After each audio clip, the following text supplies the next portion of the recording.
We have another update on, we filed a lawsuit against our neighbors. If you missed the previous part, I'll put it on the screen right here. Watch it first. There's a good chance I have pickle pieces in my teeth right now. Mind your business. Hey TikTokers, if you've been following along, you'll know that my neighbors have been harassing us for the past 3 years. A lot of you have asked for a video.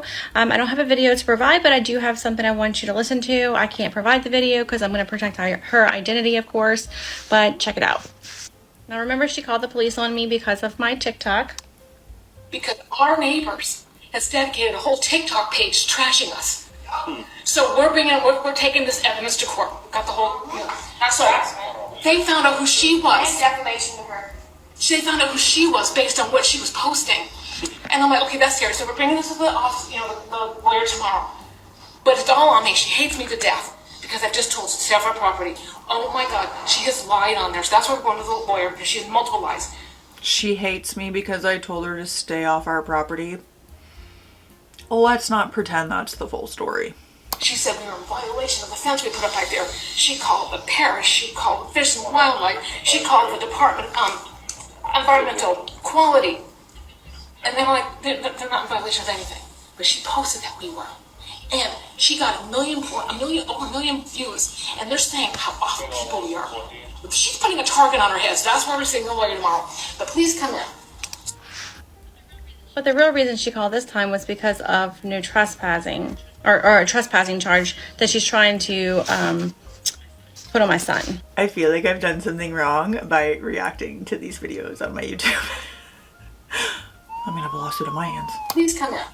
So, with that said, she has the audacity to let her son today go in the water. She does not own. Come on, and you're welcome. And it's fine. It's gonna show it. That's okay. And you'll see him come in there, and I'll just let him watch and see him. So here's toward the end. So that's him on the boat? That's him on the boat, and that's our property. That's the fence right there. And here she sees him. She's talking to him. I told him to get off. I said, get off our property. And he said, no. You want to get it? I said, you go on the other side and get that. And he said, no. And I said, get off. And then I had the lawnmower off, and I walked inside. And I said, that's it, I'm done. I said, because I'm filing. Nancy, I'm going inside. I'm filing, but it's criminal. This is criminal, because this is trespassing. They know. They've been notified. It is, if you look through the records, I've had multiple calls about this. And we put up security cameras. Our lawyer said, put up cameras.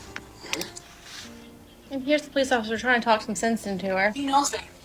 They both know. You're also looking at putting on a record, or you would attempt to be put on record a juvenile to have criminal charges pressed against them. I could. No, I'm saying that's what you're telling me you want to What I want criminal charges on a juvenile's record for going on a boat and picking up a piece of plastic. See, and the way you're wording it is making me look like I'm a bad person. Well, look.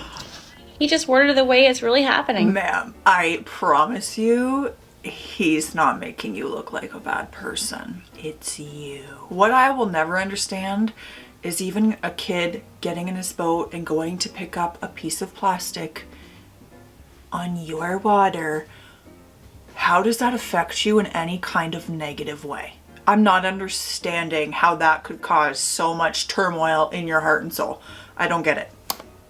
My neighbors try to steal our cat. What? I kid you not. My 9-year-old has always wanted a cat, but my husband's allergic to them, so we couldn't have an indoor cat. Well, a friend of mine who also lives on the river has a cat that lived outdoors its entire life. It kind of showed up. It was a stray.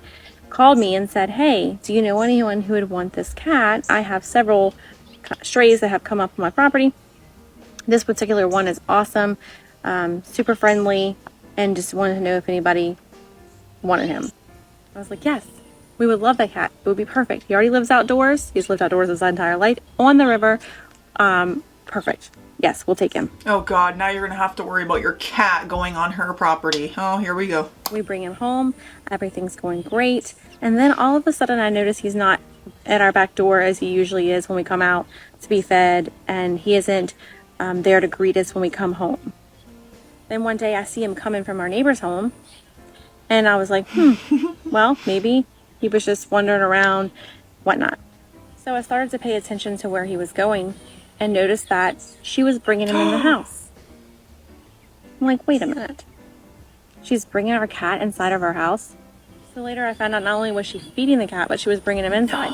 So at one point she had him inside for a long time, and I didn't know what to do. Like, do I go knock on her door? She already calls the police on us all the time. I can't dare go on her property. So I didn't know what to do. If you have my cat inside your house, I'm going on your property to knock on the door. The next time my husband saw them outside, he asked them about it, and they said, denied it, so they never brought him inside, even though I had seen him go inside their house. And she denied feeding them. Now at this point, my son was getting kind of upset because his cat wasn't around. We didn't know what to do. So this was the only time we've ever called the police on them. And then we called the police come out, and we just wanted to make a report. I kid you not, the minute the police left, we get this text message. I'm sure she knew that we had called the police because of the cat situation. So this is what she said. She tried to say he was malnutritioned, and that he needed attention, and that he was not an outdoors cat, and he needed to be inside, and clearly he was an indoor cat, not knowing the history behind the cat. Wait, I need to read that, okay? Hold on. Your cat has decided our home is his, regardless of what we do. He won't leave no matter if we don't feed him or not. Clearly he's an indoor cat. I don't know what else to do. We have brought him over to the property's edge and given him to the kids, but he comes back. He meows for attention a lot. I can only suggest keeping him inside your house until he adjusts, or we'll have to bring him to the Humane Society or find him another home. Here's our cat.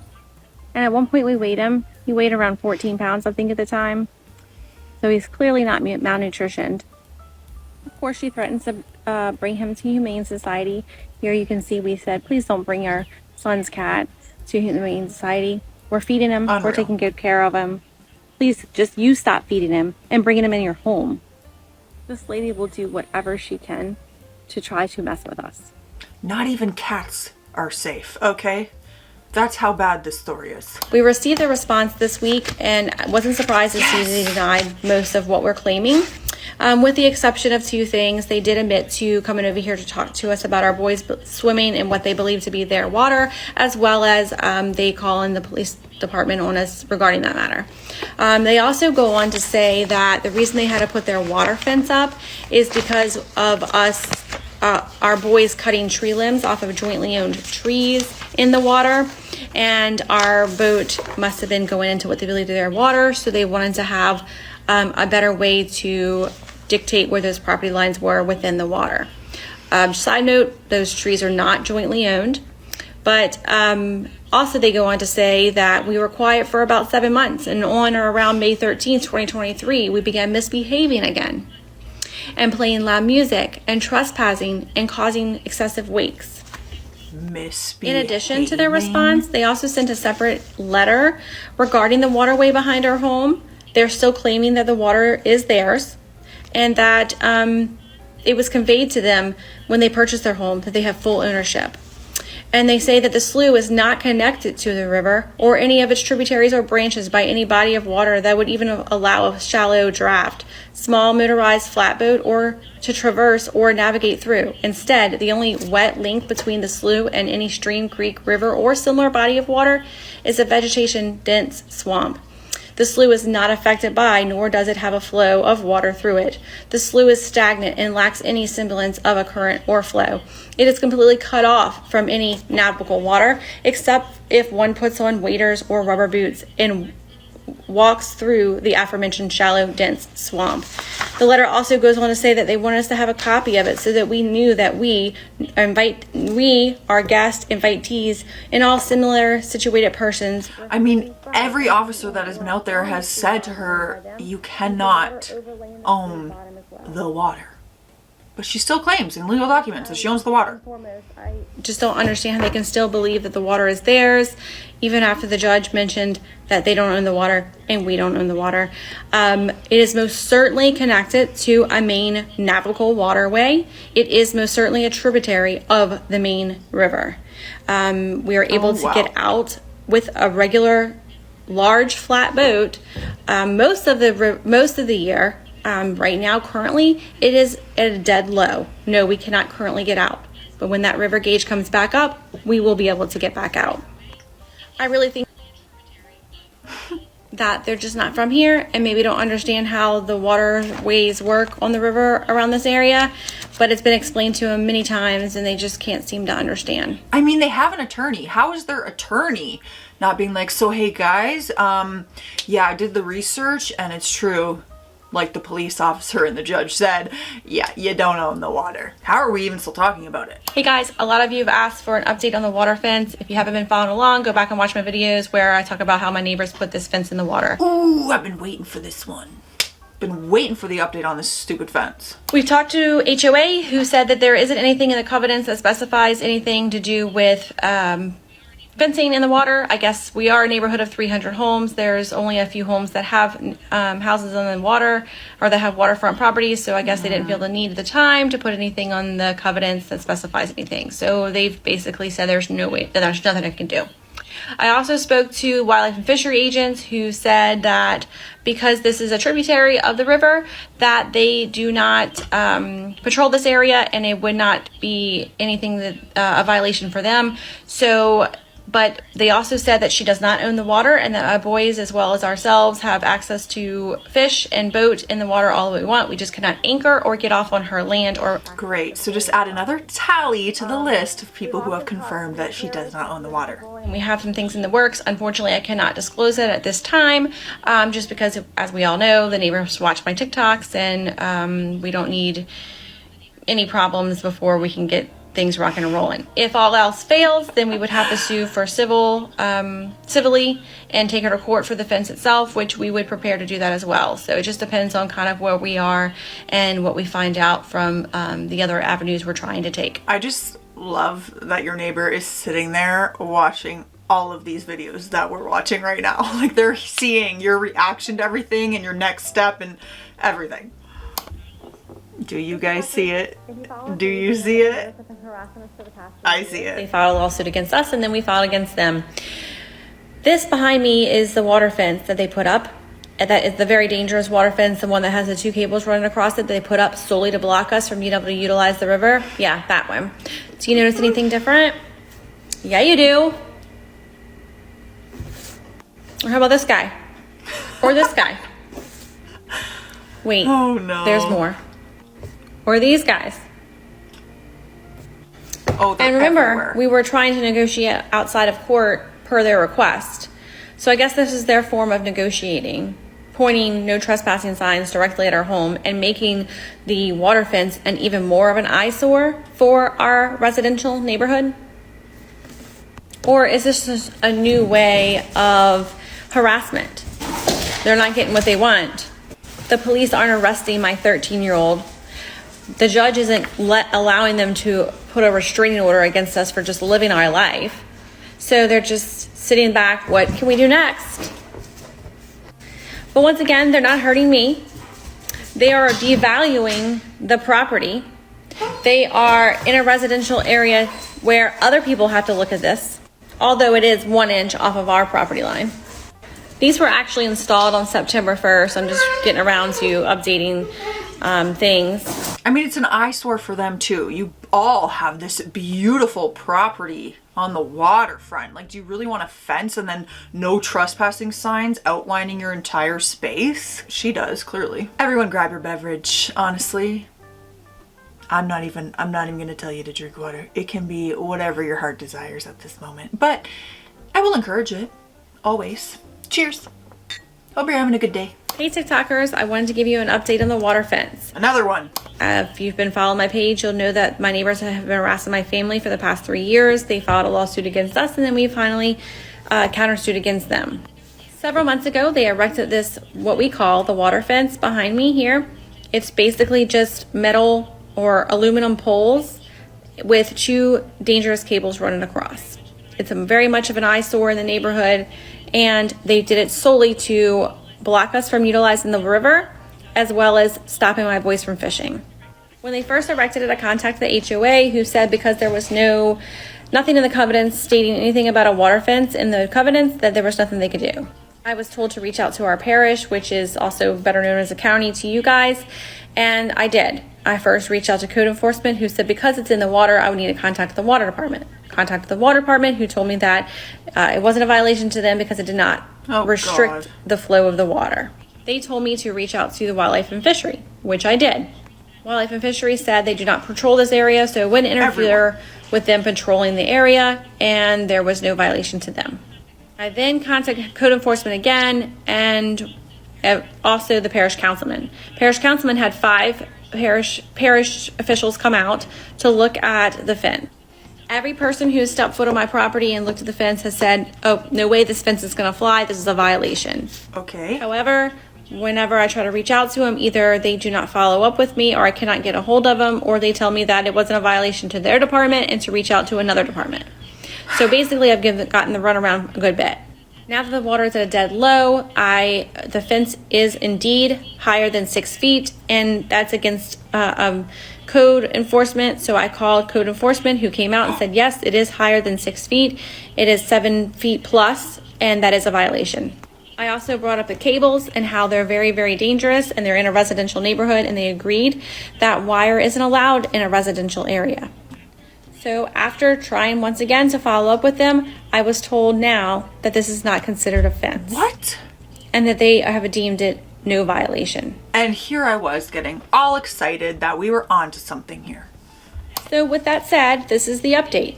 The update is the parish has said that it's not a fence, that this dangerous cable can be allowed in a residential area, and that there is nothing they are going to do about it. It's unfortunate and a shame that we're not getting the help we need on such a dangerous fence. It's as if they want something dangerous to happen and then they will handle it. Again, very unfortunate and upsetting. I am just waiting for there to be an update where it's like, the fence is being torn down, you guys. Waiting for it. Hey TikTokers, I know a lot of you were asking about an update from the CD that I picked up from the parish.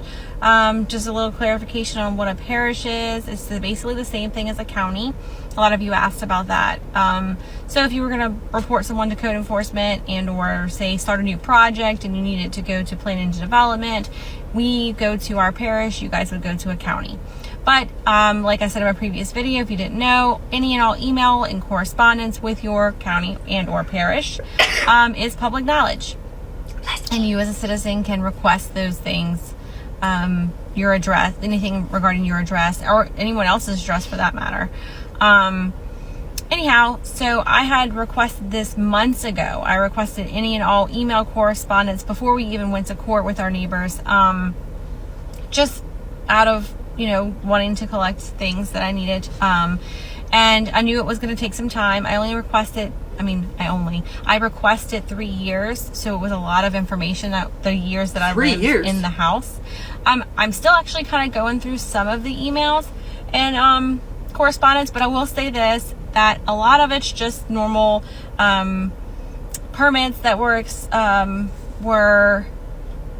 submitted, things like that. But, some of it was corrupt and I couldn't open, so I'll have to address that.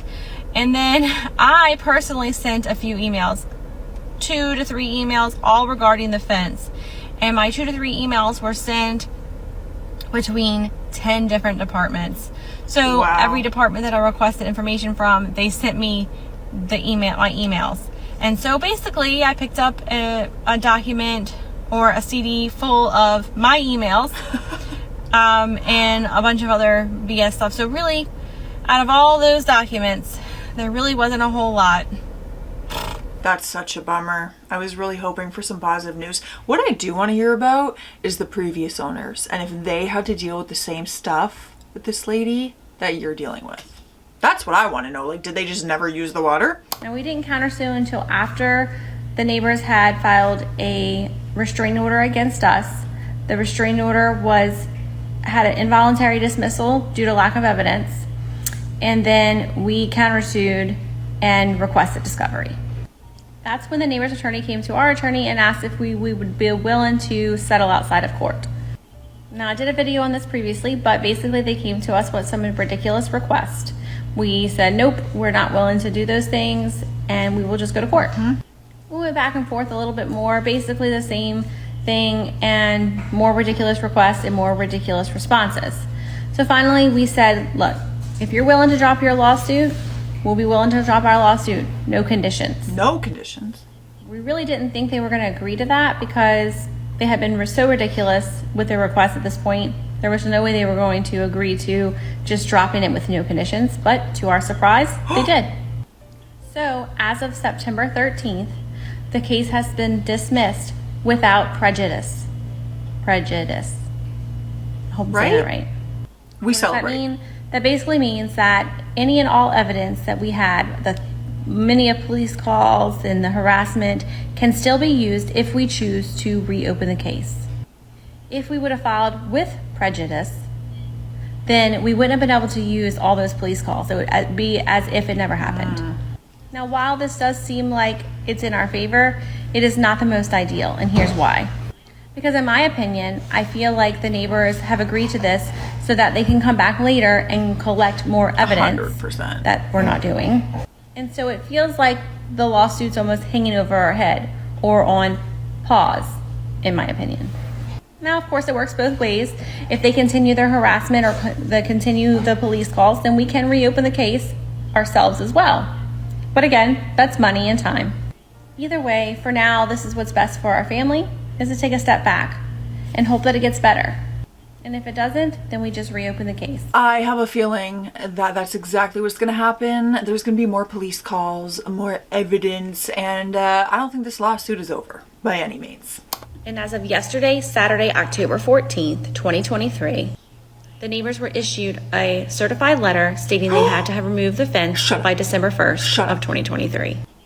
Shortly after they received the letter, they contacted the HOA to let them know they will not be removing the fence, and that if we want the fence removed, then we will have to take them to court. God, I was so excited to finally hear those words. They were ordered to take down the fence, and it is still not happening. So once again, after being told by multiple agencies that we are not trespassing, this is not their water, they told the HOA board or the president to let us know that we are not to be in that water and to take them to court if we want them to remove the fence. I guess we're going back to court. I'm not really sure if I've told this story or not, but when my neighbors filed a restraining order against my family, we had to go to court and they had to prove why a restraining order was necessary. And one of the reasons they said that they felt they needed a restraining order against us was because I had flipped off her husband or shot him the bird. And she said the story went like this. She said that I was coming down the street in my car. He had just went out to pull the trash cans up, and he waved at me, and I shot him the bird. And he must have went back inside and told her. And she said, "Well, how did you know for sure that she flipped you the bird?" Now she's telling this story in court, and he said, "I'm sure of it because I saw her fingernail polish. Her fingernail polish was pink." And she said, "Are you sure?" And he said, "I'm sure of it. I saw her fingernail polish." Stop. And so that is one of the reasons why they felt that my family should have a restraining order against us. And as you know, they recently agreed to drop the lawsuits, and it's just something that my husband and I have been discussing and thinking, how do you go from 100% full force to screeching halt? It's like as if when we sent out the discovery questions, they had something to hide and didn't want to answer those questions. Just our opinion. And so I wanted to clear the air that I do have pink fingernail polish. So this video is actually not meant for us. It's meant for her neighbor. I think that you should just put that little gnome in your garden out front. However, it'll probably be used as evidence. Imagine how many people would have a restraining order against them for flipping somebody off. Restraining order. There is an official response from my HOA board president to my neighbors regarding their letter. Oh my God, please. Here's that please, letter if you please. didn't get a chance to read it. I'm not reading And it. here is why I wear these. Remember how I said that people tend to back down when they start CCing their lawyer and threatening other people that If they don't back down, they're going to sue them too. Here's a prime example. Promotes peace, calmness, stress release, helps you relax. All natural. There's more. There's more. She wants the noxious behavior by us to stop immediately. And that if we don't stop our noxious behavior of cutting limbs, then she's not going to stop complaining. Now, we already knew that she wasn't going to take down the fence because she made that very blatantly obvious. So really the fact that the HOA retracting their statement about the fence doesn't really change things. Because we already knew she said she wasn't taking down the fence. And to clear up my complaint on the shed that she built, there is an HOA covenant that reads it can only be so many feet near a property line. And the HOA gave the neighbors a variance to be able to build it closer to our property line. And I made a point to say, hey, HOA, don't you think that it was kind of important to maybe reach out to the property that it's going to be that close to, especially knowing the history between that neighbor and us? Or maybe have the HOA board vote on it? At this point, the shed was already there. So that's a whole different story in itself, and there was nothing really... There are way too many stories in itself within this entire story. The point that this should have been addressed differently. And as you can see in this letter, the HOA president himself offered to pick up the limbs because he got exasperated. This all happened within a few hours while we were still cutting the limbs. I had no idea any of this was going on. And she CC'd all of the board members in these recent emails because she felt that the whole board needed to know what type of noxious behavior was going on by us. Okay, I'm going to read that small letter. We are in receipt of your letter. Since the fence issue is a who owns the property issue, you are right. The HOA shouldn't be involved. Blank, you're convinced your lawyer's option is correct. I suspect that blank's lawyer disagrees. This issue is probably still not settled, but it is outside of the purview of the HOA. Of course. Well, I don't know about you, but I am very much hoping for a positive fence update. That this fence will in fact be taken down by the end of all of these updates. But we have more coming, so stay tuned, stay classy out there, stay sassy, and I'll see you.